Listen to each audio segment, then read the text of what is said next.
Welcome to the Oberoi Mumbai at Zia, and here we are going to do some pre-plated Indian food. We are cooking for the budding gourmet. Okay, now what we're going to do is we're going to pick up a very simple ingredient from our daily diet, which is a raita, and we're going to make that into an interesting twist and turn. Imagine if you could have raita with your favorite vegetable. My favorite, personal favorite being beetroot. And since the winter just passed and I've got nice beetroot, I'm going to flavor today's raita with beetroot. And let's see how that's made. The beauty about adding beetroot to yogurt is that you need not add extra sugar, you need not add anything, because beetroot as a vegetable has got a lot of sugar in it. It adds a very bright, vibrant color, and I like vibrant colored vegetables.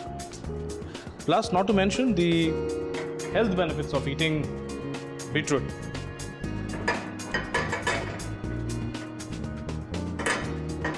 What I'm essentially going to do is temper this curd. I picked up this from South Indian recipes which are called pachadis, which is essentially yogurt which is tempered with mustard, green chili, ginger and curry leaf.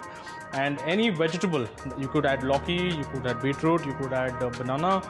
It's cooked and then it's cooked and added into the yogurt. We also can make very good pachadi from lady's finger. It's a personal favorite of mine. Now the oil is nice and warm. We're just going to temper the mustard. It's very important to get the temperature of the oil right, that we don't end up burning the spices.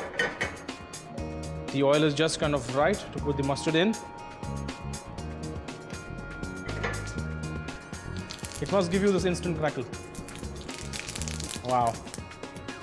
A little bit of ginger, green chilies and my favorite curry leaf.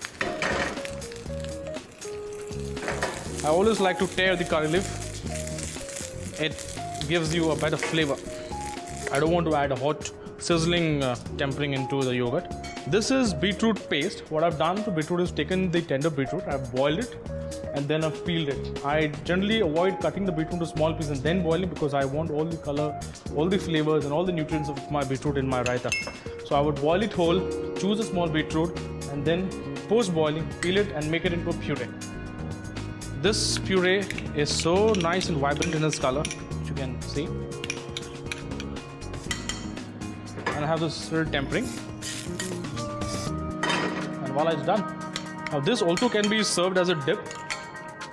The color is so fresh, it's nice, it adds a new dimension to your dining table. Now to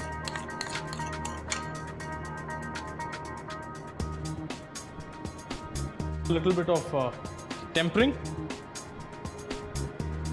Your beetroot raita is ready.